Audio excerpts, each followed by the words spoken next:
everybody, and welcome back to the Front Porch, your friendly neighborhood podcast. My name is Austin. I'm an editor here at 730 Eddy Studios, and with me today, I have the pleasure of introducing Tyler, who is a freelancer who has done a lot of work with us, and we're very excited to have our first outside guest. So, Tyler, welcome to the Front Porch. Yeah, thank you. Glad to be here. I have the one question that I have to start with is, what are you currently watching? So it could be a TV show that you've been binging or maybe a movie you watched last night. So what is it that you are currently watching? There's tons of shows that I'm watching. I just finished a few of them. Finished Yellow Jackets recently, which is incredible. It's on Showtime, so it's hard to watch because no one has Showtime. I don't. But Yellow Jackets is really good. Currently, Attack on Titan. That's like the show that's excuse me, going on right now. Yeah. It's incredible. And then just finished season 2 of The Witcher. The Witcher. So yeah, just tons of stuff. Tons of stuff. We have some Witcher watchers. Oh yeah, here. Nice. I cannot say I have watched that, but I've heard things, and I've heard good things. It's so really good. And the other two I have not heard of. So I feel I don't know if I'm a bad. You haven't heard of Attack on Titan or Yellow Jackets? I have not. So Attack on Titan's been going on for a really long time. Like it started, it was manga, and then 2013, I believe, is when season 1 started. So it's been going on forever. It takes them forever to put out seasons. Oh yeah. Where do you watch it? Hulu, actually. Yeah. Oh, nice. Yep. So yeah, it's really good. I'm enlightened now on what I'm going to be watching. And currently what I am watching right now is Superman and Lois. So it's a CW show. Yeah. So the CW is generally known for cheesy. If you remember Smallville, Arrow kind of started the whole thing. But this one kind of from the first season took a different tone. So I don't know if they put bigger budget. But the cinematography is great, I think. Oh, wow. And so it's good. The second season's kind of doing the normal CW thing where they have a good first season and they start losing it. So I'm a little nervous, but it's good. Yeah. I recommend checking it out at least. That's funny because I'm actually rewatching Smallville right now too. I always try to keep a show that's like not very good so that I can like fall asleep to it. And Smallville is that show right now. The soundtrack for Smallville. It is really good. The opening theme and everything. Yeah. I can go for that show. Yep. So tell us a little bit about how you started. And what I mean by that is, what do you remember? Was there a specific time in your life early on that you were like, this is what I want to do? Not early on, actually. So both my parents are teachers, and I thought I was always going to be a teacher until halfway through college, actually. So about halfway through college, I was planning on being a teacher, then realized I didn't want to be a teacher. Then I was like, I guess I'll just get like a business degree. Hated that. Took like one class and just was miserable. And I was like, well, what am I going to do? Like, I hate school. I hate what I'm doing. Like, nothing makes sense anymore. And so I was a sophomore in college, and I was going to drop out, and I was going to like try to get a job at UPS driving trucks. That was my plan. And then my car was parked at my grandparents' house because I didn't want to pay for parking, and they lived like a half mile away from Calvin where I went. And so I walked over there, and I was about to head home and just leave it all behind. And then I stepped in, talked to my grandparents, and they're like, are you okay? I was like, no, I'm not okay. Everything's terrible. I don't want to do this anymore. I hate school. I'm going to drop out. And they're like, whoa, don't drop out. How about like, if you could get a degree in anything, what would it be? And I was like, well, if I'm going to get a worthless degree, I'm going to do something fun. I'm going to do filmmaking. And so I just did it. I just kind of started on the filmmaking path, just kind of a like random, where it's just like, I just want to do something fun. And then it became a career. So it was just kind of like, I'd always liked movies. I'd kind of like with my friends in high school, just a little bit, and like made like little music videos and stuff. Absolutely. But I didn't even know I wanted to do it even when I committed to doing it. It was just kind of like, I'm going to do something. Like, might as well do something fun. Tell me a little bit about what was your experience like at Calvin? Because obviously everybody here went to some sort of school for film. We have Compass. We've got, pardon me, Liberty. I don't remember what school you went to. UC San Diego. And Donnie went to Northern, and a bunch of Grand Valley people. Yeah. So what was your experience like at Calvin? So Calvin... So I went to Calvin because they had a good education program. Yeah, absolutely. Their film program was okay. I met Daniel Garcia. He was one of the 2 professors, and he was, I mean, when I met him, And I was kind of like, I don't know what I'm going to do. Like, I don't know how to do this. I don't think I can have a career doing this. Right. And he's like, oh, if you work hard and you're like, and you just give it all your all, you can make it. And that was all I needed to hear. So that was, that was the best part about Calvin, was meeting him. And then he took us on a trip to Peru, where he's from, to make a short film that he wrote. And through that experience, so he hired all the, like students as the crew, but he hired a real cinematographer to shoot it. And that was Chad Terpstra. Oh, nice. And so I met Chad, and he's, one of the best cinematographers probably in the Midwest. And so, yeah, in college I met him. And that was like around the time where he was starting to get really, really good. And then, yeah, he kind of like showed me what I wanted to do. Like, say, I watched him work and learned from him, and it was like, yeah, this is what I want to do with my life. Then he became a mentor for me. That's awesome. And so that's really all I got out of Calvin. Was Daniel introduced me to Chad. Yeah. And that was it. Yeah. And that was all I got out of Calvin. Well, that's kind of similar to what we had always talked about too, is it's just networking. Yeah. Although like you do get some fundamental skills, stuff like that, but you do gain a lot of networking that eventually will pay off in the field. So it sounds like it has for you as well. Yep. So it's always been easy, right? When you came right out of film school, you just started immediately doing big budget work, right? Or, no, not big budget. I started work. So I got pretty lucky. Coming out of college, the film incentive was still happening, but it was really slow. My first year, I made less than $10,000. So it was like, I lived at my parents in their basement. I made no money. I worked for free a lot. And that was, I learned a lot. It was good. Actually, I worked on a movie for free, which is kind of insane. A full movie I did for free. They gave me all the expendables at the end. That was my payment. But yeah, so I started working on movies pretty soon after I graduated, but they were the small movies, because all the people who knew what they were doing were working on all the big union movies and all the bigger movies and stuff like that out in Detroit. So yeah, I worked on a lot of small movies, but yeah, it just kind of stayed really consistent right from the beginning. So I was really lucky with that. Then eventually got into commercial work after movies kind of died out. Yeah, commercial work is a good place to be right now in Michigan, I feel like. Yeah, I realized I actually liked commercial work more than I liked narrative work, which was a huge surprise, because obviously, like when pretty much everybody gets into filmmaking, they're like, I want to direct big movies. So that was what I wanted to do. And then eventually I like realized like, oh, I can do all the same stuff, but it tends to have more money, less ego, and just like, yeah, it's more fun in a lot of ways to do commercial. So yeah, that was how I kind of got into that. Tell me a little bit about your first project as DP.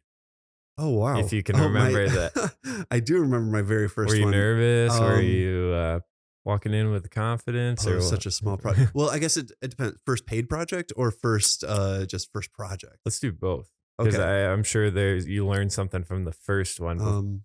Then brought it into the next one. I don't know if I know what my first non-paid project was, but it's probably, let's talk about Telltale Heart. So another person I met at Calvin was Jason Grindy, and he was kind of like a creative partner for me for a long, long time. And he's really great. Like I learned so much from him, and like we worked so well together. So I think since he was like a kid, he had wanted to do a film version of the Telltale Heart. Edgar Allan Poe.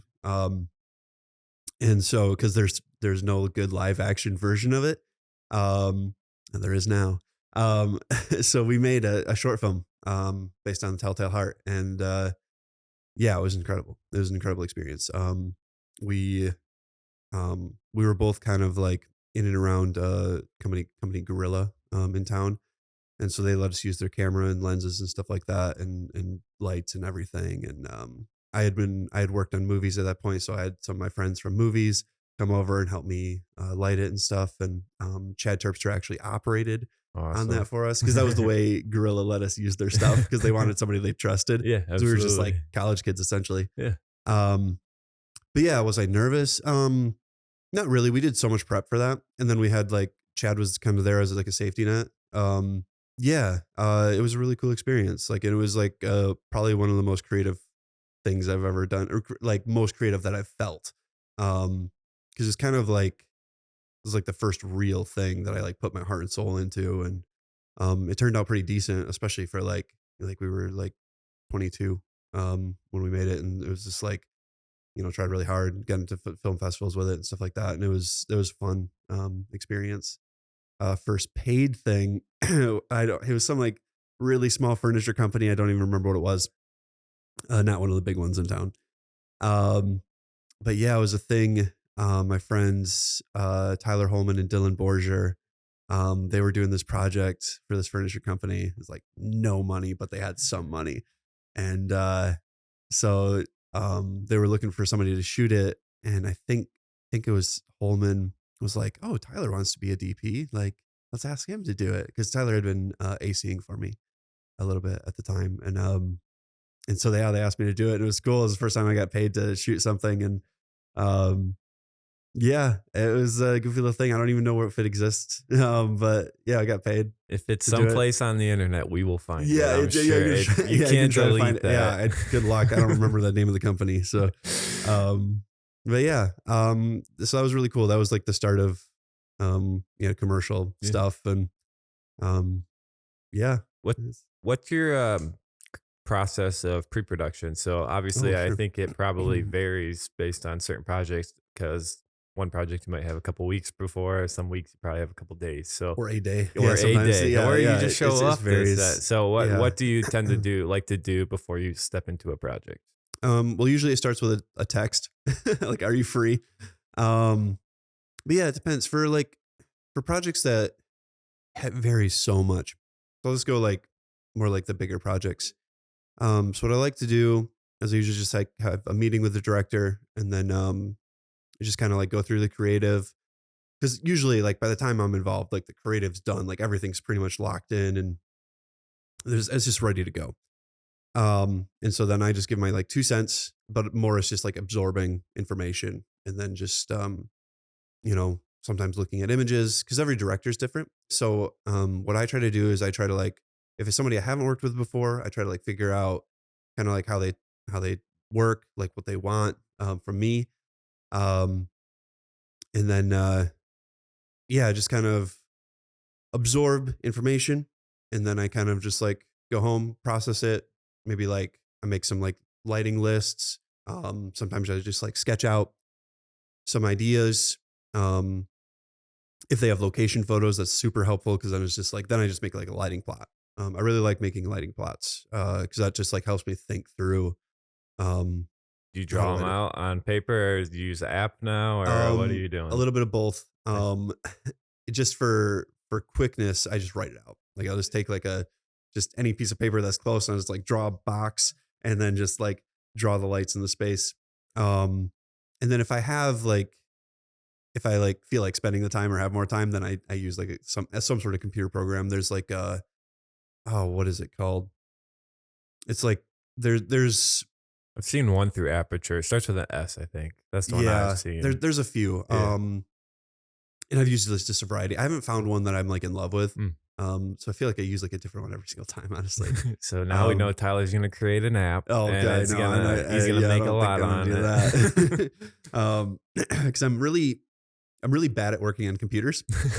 So that's why I've avoided post-production throughout my entire career. Hey, there's no shame in that. The man behind it creates the beautiful images and then just pushes it and says, "You guys put it together now." Yeah, somebody else gets to deal with it.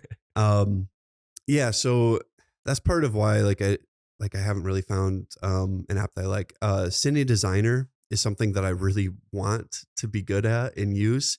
But I just am so bad at it. Like I watch what other people do with it, and I was like, I can't figure out how to do that. Like, why am I so bad at this?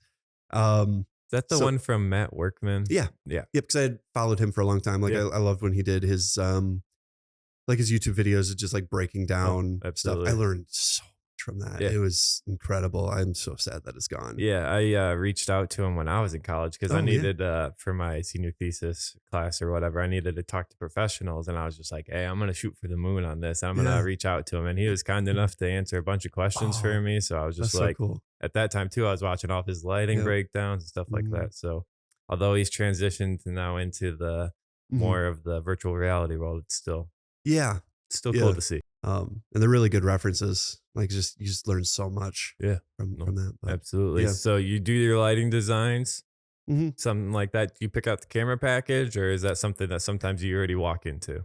A lot of times I already walk into. Because usually, so especially in Grand Rapids, a lot of people own cameras. And so everybody wants to use their camera. And I totally understand that. Like that, like, cause you get, it's commercial filmmaking. You're here to make money. So yeah, and I don't mind that. And I also kind of like, because people know their camera system and they know what to get out of it.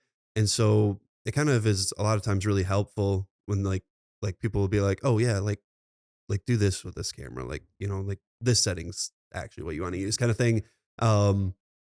Cause I just use a lot of different cameras, and, it's nice when a production company owns the camera, like they tend to be like a super expert with it. And then that takes a lot of pressure off of me of having to like figure out like, oh, is there some weird thing that's going to like mess me up on the day, But yeah, I've shot a lot of Red, a lot of Canon.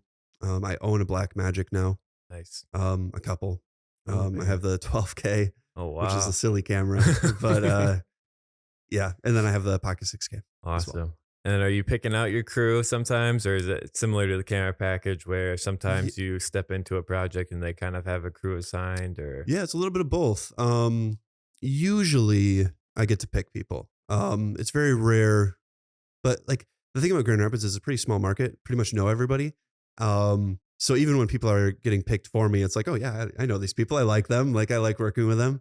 But yeah, I have like my go-to crew. Like Emily Cameron's my number one AC at the moment, and yeah, she's really great. And then for Grip and Electric, I go with Matt Lowing.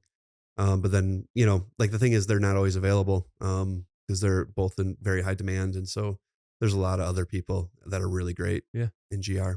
Absolutely. Let's talk a little bit about. I did some research last night. Let's talk a little bit about Debt. Not Debt as in college, but let's talk about your first feature. Am I correct? Yeah. So let's talk a little bit about that. What was that experience like for you? It was horrible. Oh no, no. I'm joking. It was tough. It was really, really tough.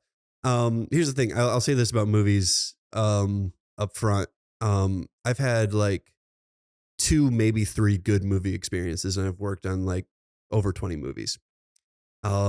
Movies are incredibly difficult, incredibly stressful, incredibly draining. And the first one I shot, Debt, was no exception to that. So that one we all did for free. I think the total budget of the entire movie was $5,000, and that was just personal funds from Jackson and Eric. And I think they maybe had some family help or something. But yeah, so no money. So it was like kind of like a beg, borrow, steal kind of thing. But yeah, it was tough, man. It was really, really tough. We were doing a lot of like reverse splits. So we would start at like 3 a.m. and go to 3 p.m., stuff like that. And that was because we were shooting in a bar a lot. And so the bar would close and then we would start shooting. But yeah, I learned a ton, through that process. And I was really pleasantly surprised that the movie actually turned out pretty decent. But yeah, it was grueling. Yeah, for a lot of different reasons, but, yeah. What else do you want to know about the movie? I guess I was able to watch the trailer, so I found a link to the trailer. So I didn't know, is there a place that it's living? Is it on Vimeo now? Is it doing no, not yet. Festival run? I actually don't know what their plan is right now. I think they were trying to do some festivals or something like that. I haven't talked to them about that in a while. We did a little premiere in town, and that was really nice. It was that for me, that was like the end of it for me. So it's like, okay, we did the thing. We showed it to like family and friends kind of thing. A lot of people showed up, which was really nice. And it was cool, like to just see it and be like, okay, I did it. Like I did it. I did something I wasn't like, um, like a style that I wasn't super comfortable in because I do a lot of commercial stuff. And so it's all like a lot of like high key beauty stuff. And that one I tried to make it as like grungy as possible. Um, and in a lot of, in some moments I feel like I really succeeded. It's always hard to like watch your own stuff. Right. But, yeah, so I don't know what the plan for the future of that is. I mean, yeah, if they can, I mean, I guess you can just put anything on Amazon or something, Yeah, right? I So think so. they might as well do that. Maybe make like $20 or something. Hey, Um, it's a profit yeah, yeah, or some sort of profit coming yeah. in, but I know the hope is to make back that like $5,000 yeah, that we spent on it. no, Um, absolutely. but yeah. The trailer looked great Oh, from what thanks. I could see. So Thanks. Yeah, I look forward it was to fun. hopefully being able to watch the thing in its entirety whenever it Yeah, is. yeah, it should be Uh, available at some point.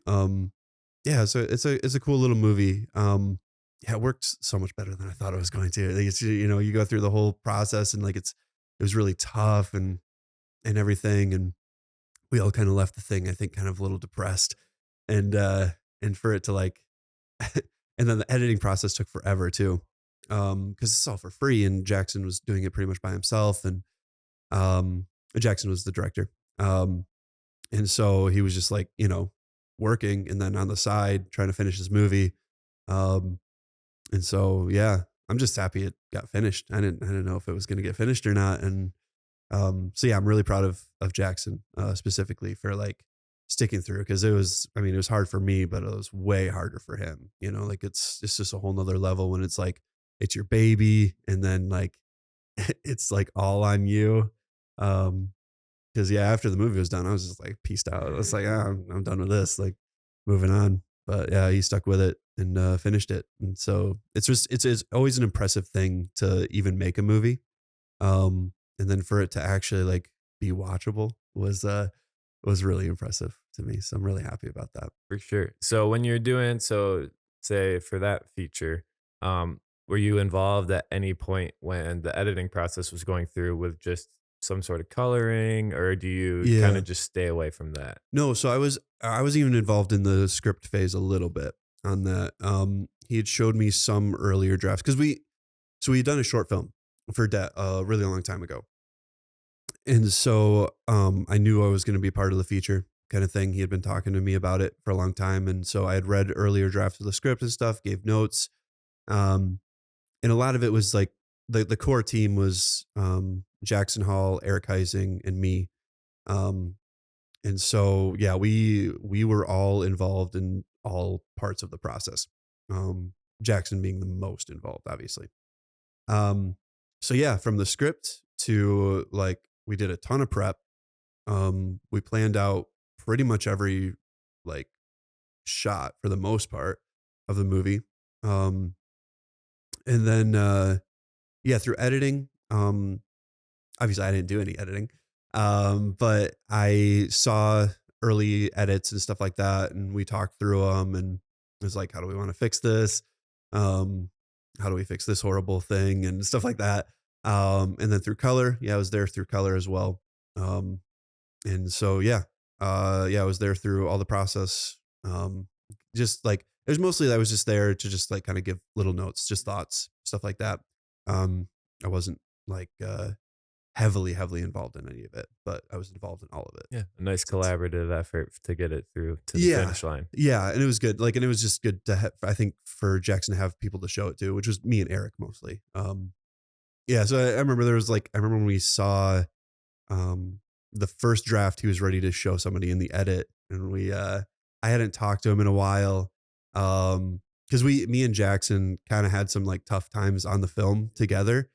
Um, and that was tough because like we were friends before the film, and then it was just like I was like really worried, like honestly really worried that our friendship had ended because of this movie, and I was like, what a silly thing, you know, because we fought a bit on the movie and stuff, and it was really tough and stuff, and I hadn't talked to him in a while, and then he asked me to come over to watch the film, and I got there, and he opened the door, and I was like, hey, and gave him a big hug. And he gave me like he was immediately just like big hug, and it was just like, okay, it's all gonna be okay. And it was really nice. And it was great. We watched the thing and I was nervous about watching it. I was like, what am I going to say? Like, this thing's going to suck. Like, what am I going to say? And we watched it and I was like, it was very emotional. I was like, this is great. Like, this is great. We actually made something that was like, feels kind of special. And I told him, it was like, I'm proud of you. You did it. Like, I can't believe like we actually like have a movie and stuff. So it was really cool. I don't remember what your question was. No, we were just talking about your work in post-production. So like, I assume that coming into some of your commercial work, then sometimes when you're working through an agency, do you just kind of shoot it and then your hands off the rest of the way? Or are you still, most companies involve you in the color and everything like that? Mostly I'm not involved in the color actually, which is fine.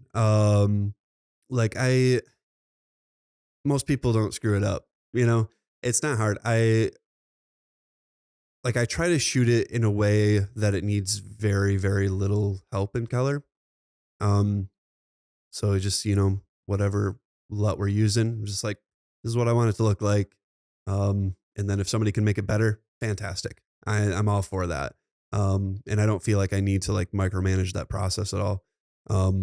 It's very few times where I don't think there's been any times where I've run into any like colorist where I've just been like, oh man, they really screwed it up. You know, it's always been just like anything like what I wanted it to. Yeah, it was just like, oh no, that was what I had pictured.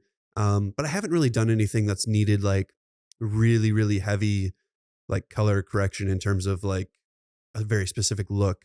But that's just kind of commercial world, you know, you just kind of, a lot of it's the same kind of thing. Yeah, high key, like you said earlier. It's, you know, it's like,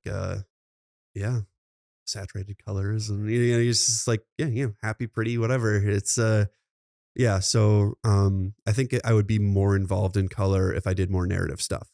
Cause I guess all the narrative stuff I've done, I have been more involved in color. I've sat in through the process a lot more. Just had more notes, stuff like that. So I think that's just the nature of like the different things. Yeah. This is a fun question for you. All right. You get one piece of gear you can have on every set for the rest of your life. It can be a light, it can be a camera accessory, it could be a camera, it could be a lens. What would you pick? Oh man, that is a really, really good question. I like that question. I know somebody, when I heard the question come from a DP, and I was just like, one piece of gear that I could have on every set. I think he had mentioned like a 1K light or something like that. Just something that he always just keeps in his package just in case. But man, I don't know. I'm trying to think if there has been like one piece of gear that I've had on like everything I've done. I don't think there is. Bongo ties. I mean, those are everywhere. Is it like I can't have the piece of gear if I don't choose it? That would be another question. That's a different question. I know like certain DPs just love working with certain cameras, so I'm sure they would choose that for the sensor. Yeah, for me, it's not that. I guess I'll answer the question this way. I don't really care about cameras that much. And like I've always approached cinematography from lighting. That's part of why I started in lighting and stuff like that. It's just like cameras are always going to change, and it is like such a small part of the look is the camera. You can make any camera look good. You can make an iPhone look good. It's been shown time and time again. So for me, cameras are so secondary to lighting. So for me, it would definitely be a light.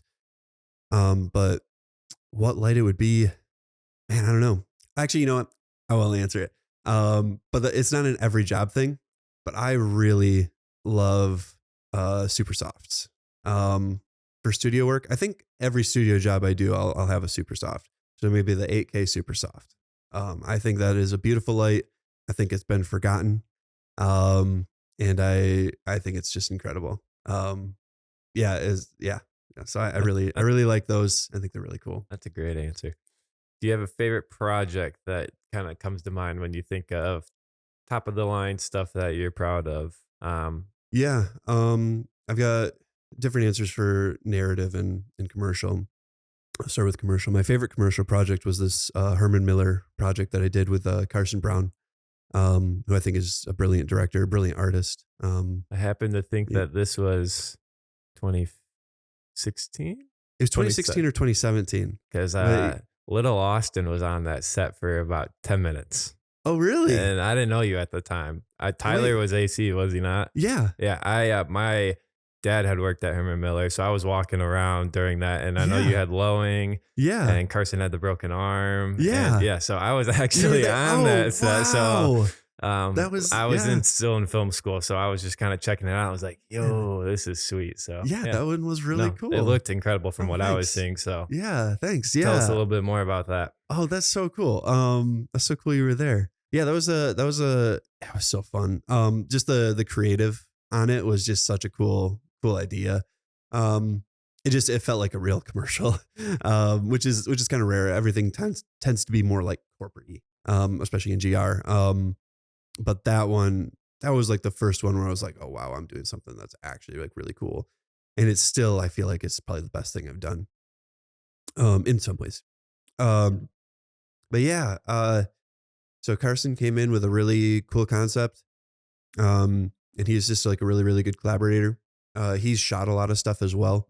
And so he has a really good eye for everything.